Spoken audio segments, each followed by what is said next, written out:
Good morning. This is Michael O'Neill from the Informed Medical Options Party, and today I'm here with Sandra Levers. Sandra is the Cultural Advisor for Aboriginal Affairs in the Informed Medical Options Party. Sandra, welcome. Very happy to have you on this live.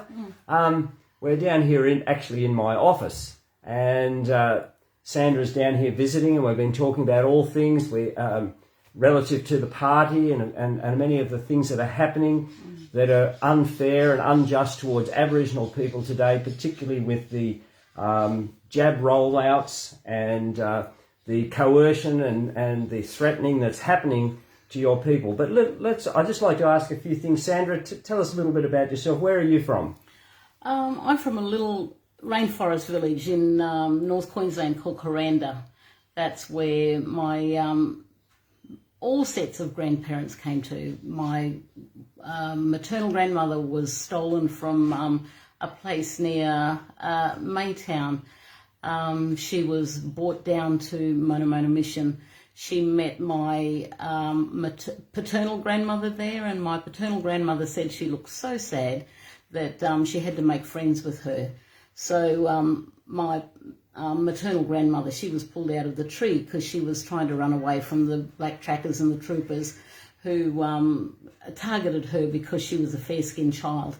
Her sister was shot in the hip trying to run away from them, and their brother was killed because he punched the trooper who had shot, and he also had hit my grandmother in the face with the butt of a rifle. So Grandma, as an 8-year-old, was taken to down to Mona. Then the other grandfather, the maternal grandfather, came from Tugalaga country, which is in the Gulf of Carpentaria, and he was outside of the mission, but said that it was very hard to live in that environment. So he chose to come into Mona, but I would suggest that there was coercion there. Yeah. My paternal grandmother, she was a young woman living on the settlement in a little community called Mariba, and there were some things happening there that she felt unsafe, so she also went into the mission. These were the days when the exemption certificate was needed to travel around the state of Queensland, even outside their own mission. So, and then my grandfather, who was an Edinji Jabbergai man, he also ended up on Mona. So all four of them were there. My mother and father grew up as stolen from their parents as well, because they were put in the dormitories. Their parents had no choice about that, and they could only see their parents once a week. So.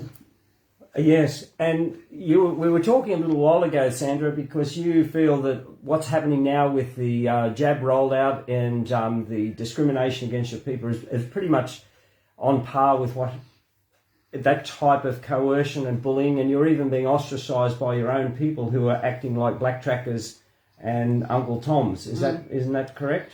There's certainly aspects of that in what I'm experiencing.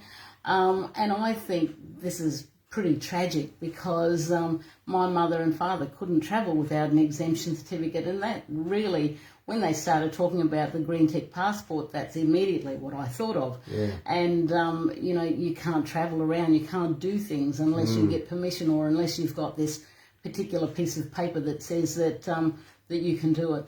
I have always been taught not to just blindly follow what government says, because the government hasn't always worked in our best interest. Yeah. How come all of a sudden we're supposed to trust the government?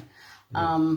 So I grew up with really strong people around me who told me that, to really judge everything, to really examine what's going on around me so that I can see whether or not they're in our best interests. And I can see that things haven't been that way for us. Yeah. Well, thank you, Sandra. We count it a privilege at the Informed Medical Options Party to have Sandra as our Aboriginal Cultural Advisor. And we really want to address the problems that are being faced by your people. Mm-hmm. And Sandra and I, we've actually known each other for quite a long time, haven't we? Yeah. Would it be 30 years? Would be, yes. At least 30 years, yes. Yeah. And Sandra's been a stalwart. She's been a thinker, just not accepting all the rubbish that comes along as the latest science and the best policy. These stories just harken back where white people thought they knew everything about black people, that they could tell you what to do, and you just had to be good, obedient little servants of the society and do as you're told, and everything would be right because someone else knows better than you. I'm really thankful that you've taken this stand. It's great to have Sandra on board. She's there with our committee. Anything else you'd like to say? Oh, look, thank you for asking me. It's a pleasure to be here and working with you guys. I think it's something that we really need to consider. What's happening in our world today. We can't listen blindly, and it's not just happening in the medical field.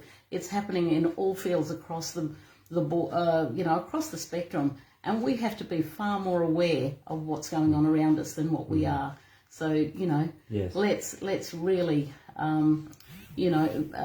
make sure that we're doing the best for our mob. Thank you. Now, thank you. Also, I'd like to say one thing. You've worked at some very high levels in Aboriginal work. You were the CEO of the. Tell us a little about that. Well, actually, I was the chairperson of Woodchopper and Aboriginal Medical Service, and but I'm also the one of the founding members of that organisation. I was on there with some really strong people: Mick Miller, Clary Grogan, Peter Noble, and Timmy O'Shane. I was the only female on that board. I was only 16, 17 at the time. And 40 years later, I'm the chairperson, and I don't think that was accidental. I hope I've made, some sort of impact on the board. I'm still on the board. I'm the deputy chairperson now, and that's because I've been carer for my mother for the last 8 years. She's now 92 years old, turned 92 the other day, and I'm about to go back into the workforce. So. Exciting times ahead, and certainly looking forward to working with IMOP. Thank you, Sandra. We love you, Sandra, and we're so happy to have you on board. Thank you. So, thank you everyone for taking time. We just wanted to make this introduction to our wonderful Sandra, and we're fighting for you. As I always say, we're on your side. We want to represent your interests. When we get into Parliament, we're going to make sure that we represent every Australian, every Aboriginal Australian, every white Australian, every nationality, religion in Australia, that they can have the right to be free agents in a free society and live their life as they see fit and not be dictated by some totalitarian and ridiculously absurd, risk-adverse government. Thank you very much. Thank you.